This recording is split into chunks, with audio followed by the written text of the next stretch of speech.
50 years ago, to be exact, on June 1, 1969, Nnamdi made the following statements in his now famous Ahera Declaration. He said that the Federation of Nigeria is today as corrupt, as unprogressive, and as oppressive and irreformable as the Ottoman Empire was in Eastern Europe over a century ago. And in contrast, the Nigerian Federation, in the form it was constituted by the British, cannot by any stretch of imagination be considered an African necessity. Yet, we are being forced to sacrifice our very existence as a people to the integrity of that ramshackled creation that has no justification either in history or in the freely expressed wishes of the people. Welcome to Iroko Post TV. My name is Rudolph. Since the end of the Biafran War in 1970 and since the return of democracy in Nigeria in 1999, several men have continued to agitate for a return to Biafra. Among those men, none has captured the imagination of the world as Nnamdi Kalu, the director of Radio Biafra and the leader of the indigenous people of Biafra. He's currently on a tour of the United States, and Iroko Post TV met him in New York City to find out how it has been going. Nnamdi Kalu, welcome to Iroko Post TV. Thank you very much. So, how have you been? It's been great.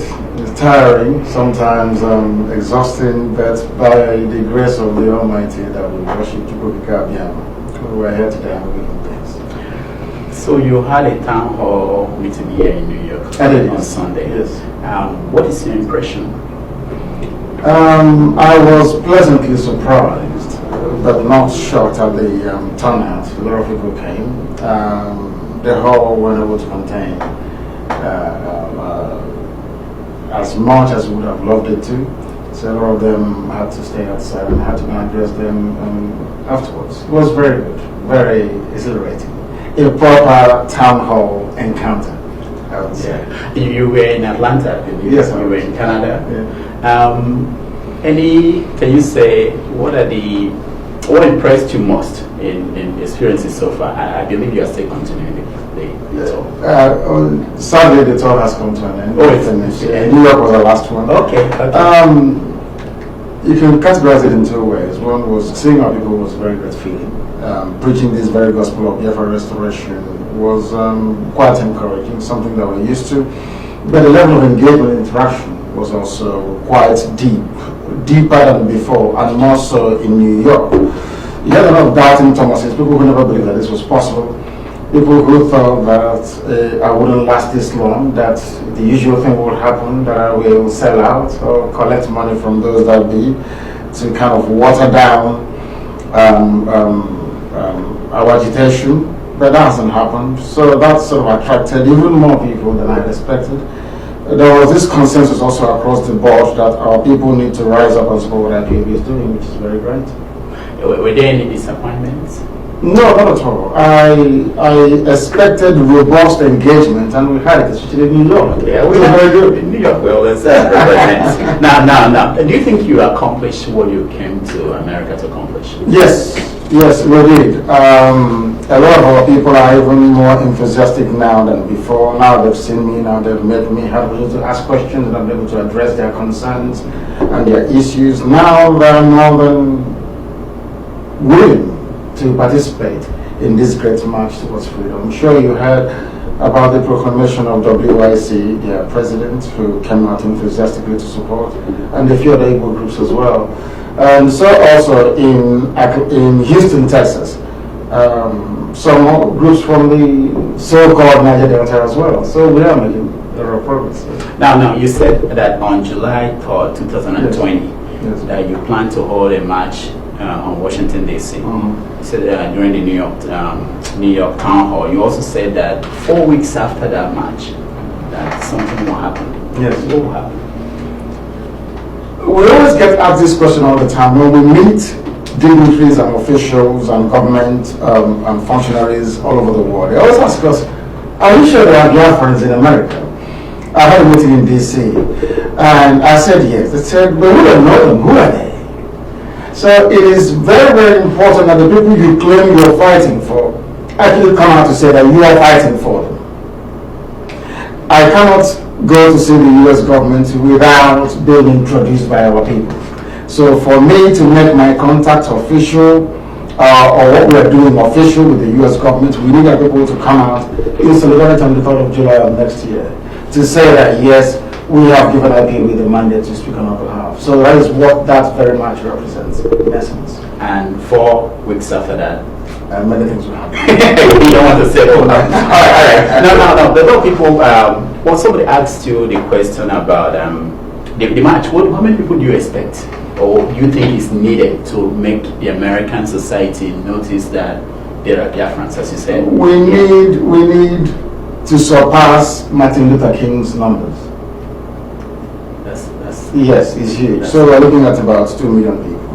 Not just Biafrans, we need African Americans who are interested in the freedom, not just for Biafra, but the whole of Africa, because Biafra represents the hope of the entire black race on this very earth. So we also expect other groups as well to join us. So it's not just about Biafra, it's about the whole of Africa. Somebody asked, I think maybe on Facebook, said, why don't the movement start having marches in every state in the Federation to prepare for the march in Washington, to go to Washington straight? What do you think about that? It's a very good idea, and I'm sure we should be able to do that. Next year, a precursor to that will be our 30th of May. We will march in every state of America, and then come 3rd of July, we then descend on Washington. Now, for those who do not know, can you explain the step-by-step plan to get Biafra? How do you intend to achieve this Biafra? There are a lot of people who may think they know the IPOB plan to achieve Biafra. Can you explain? I only have 3 stages when we commenced. One is to sensitize, inform, educate our people. Second one is to conduct a referendum. And the third one is to march. So where are we? We are the second one. That is to conduct a referendum. And that referendum is to validate the role that IPOB is playing in the restoration of Biafra. Because our people are very fond of saying, who did you derive your authority from? Who asked you to do this on my behalf? You're going to save somebody and they're asking you, who asked you to save me? You've allowed me to drown, for instance. So what we're doing is to go to our people and say to them, do we have your mandate to continue doing what we're doing, in essence? And if that comes back as a yes, then we proceed. Full steam ahead. What time frame are you looking at? Months, not weeks, more or less. Not really months. To achieve Biafra. To achieve Biafra. Only God in heaven can determine, but as mortals, we are going to do all we can within our powers to make sure that comes as soon as possible. Is there anything that can hasten it up? Do you see? Yes, the participation of those of you in America. If you had done this work before now, I wouldn't be here to start with, and we would have gotten Biafra. There are so many of you in America, so many of you. Rather than working at cross purposes, what the platform of IPOB does is to present our people with a clearinghouse of ideas, an opportunity to coalesce around something that has been tried and tested that you know wouldn't fail, in order for us to collectively march forward to get Biafra. Have some of you here been addressing your senators, your congressmen and your congresswomen, bombarding them with letters, complaints, marches every blessed, say a couple of months, give or take, about the need to support Biafra? Then our work will be a lot more easier. Well, because our people, rather than be concerned about what is happening to us back home or to those who are back home, prefer to take comfort in the beautiful life that America has to offer. It's not only America, in Britain maybe it's the same too. No, because in the UK we are far more enlightened about Biafra than any other place. I think Germany comes very close second. Yes. All right. Now let me ask you about who are your heroes when you look at yourself and when you were growing up. Who are your heroes? Who do you look up to? Maybe people who are dead or alive. Who are your heroes? My heroes are Oluwadara Ikwena, those that drowned in the creeks of Savannah in Georgia, that refused to be slaves. My strong inspiration I draw from them. Patrice Lumumba, Nnamdi Kalu, Donald Zibamoka is from MBC, he's a lecturer professor at UNN, very intelligent, one of the most intelligent men I've ever met, or I believe that ever lived. Mazen Bono GK for seeing things that nobody saw and warning Zeke accordingly, which he ignored, to very disastrous consequences today. Just for the purpose of our viewers, what did Mazen Bono educate? He warned Zeke that this experiment of one Nigeria will backfire. He told Zeke. He said it in Igbo actually.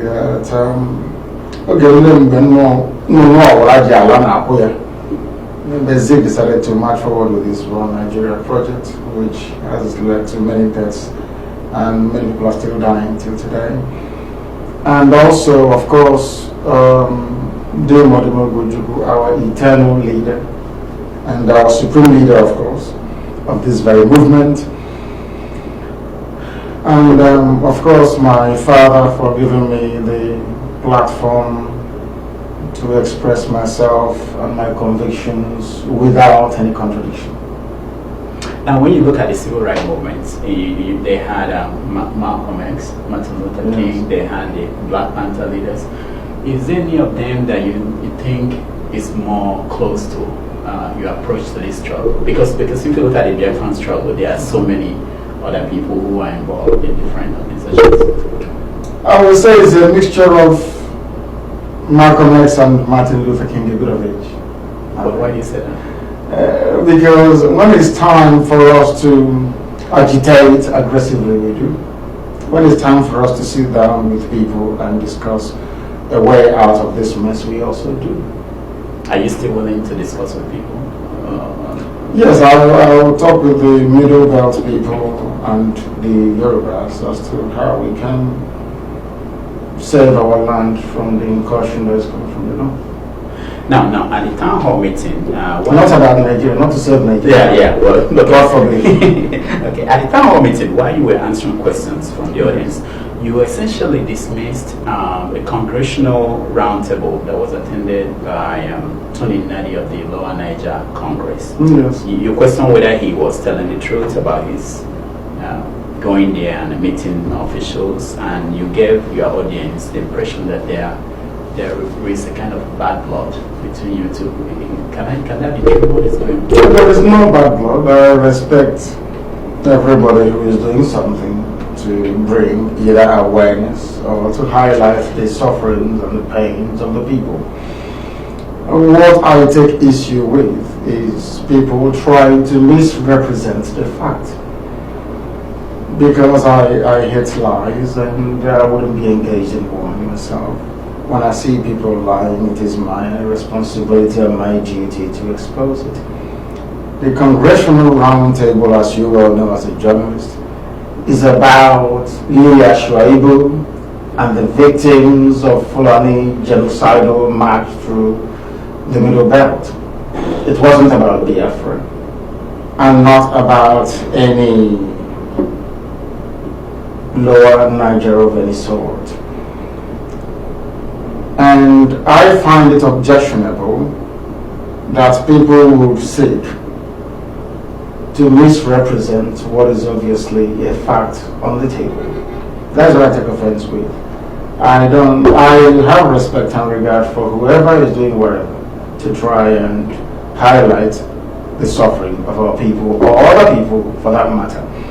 Because I am on record as having said that Biafra is not just about the salvation of the entire eastern Nigeria, by which I mean Niger Delta and the South-South. Biafra is about the salvation of the black man as encapsulated in a Hero Declaration and forcefully put, and also black people all over the world. Anybody who subscribes to the view that Biafra should be free is also fighting for their own personal freedom, wherever they may be domiciled around the world. Now, in answering that question, you said two things that were interesting to me. You said, I cannot lie in the name of Biafra. Absolutely. Implying that Tony Nnadi lied. No. I don't discuss. It's for people like you to investigate. Okay. I'm not a journalist. Okay, but people might go home, people in the audience Yes. might go home feeling that you are saying, when you say somebody asks a question about somebody else, you said, I cannot lie, and obviously that person was lying. And also you said something interesting, you said that I cannot tell you what I cannot do, something like that. It's something like that there are some things you can't do. You are not going to tell people what you cannot do. Absolutely. There are some things you cannot do.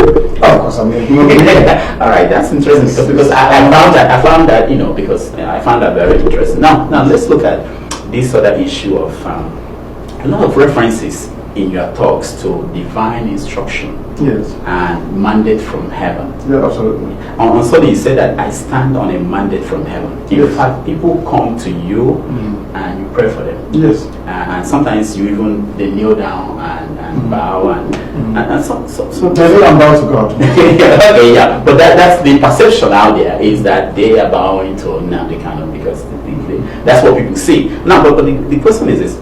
Some even call you a savior. Now, some different supporters find that troubling. You know that.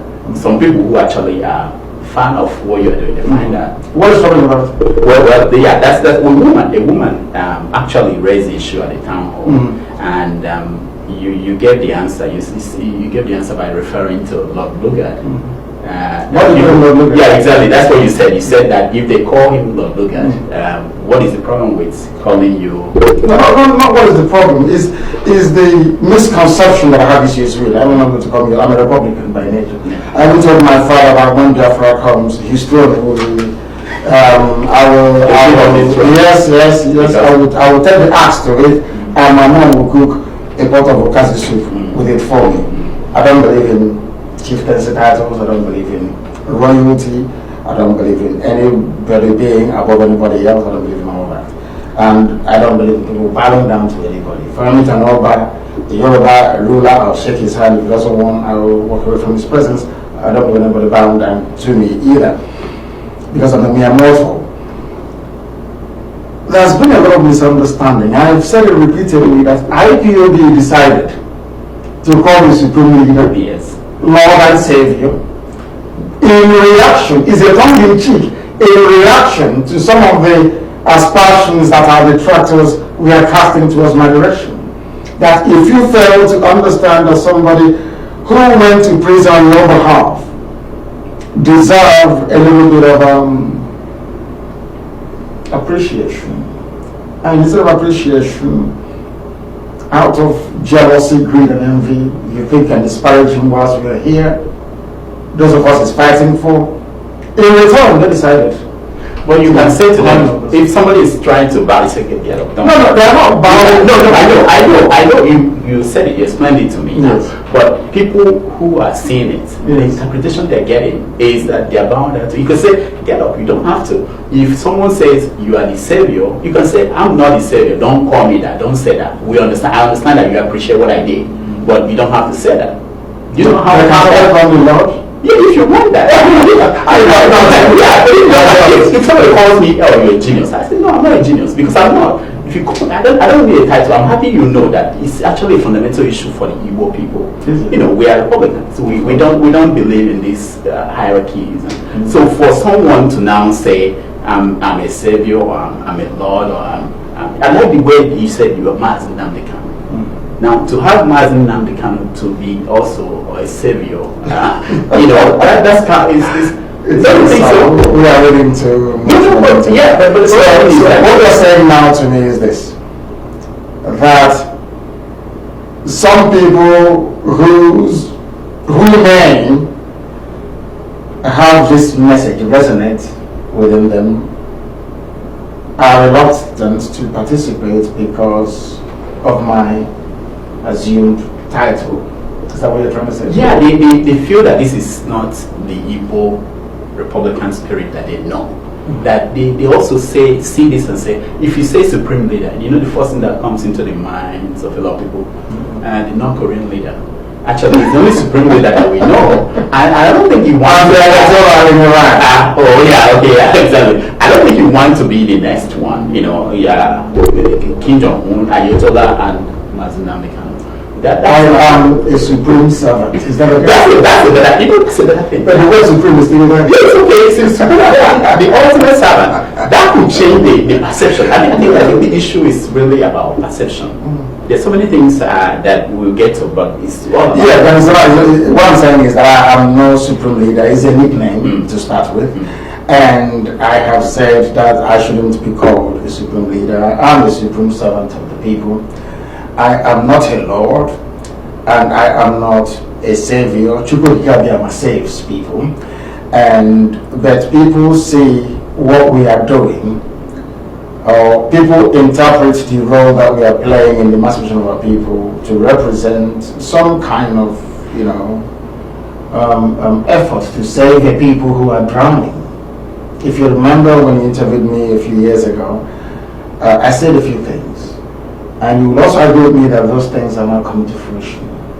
But no. Now, if you look at that and take it into context, but some people call me a prophet, and I'm not a prophet of religious or biblical sense. But I say things and they come to pass. That is why I say I am under divine instruction. Anything I say must come to pass, because Elohim said so. That if I say something, it will happen.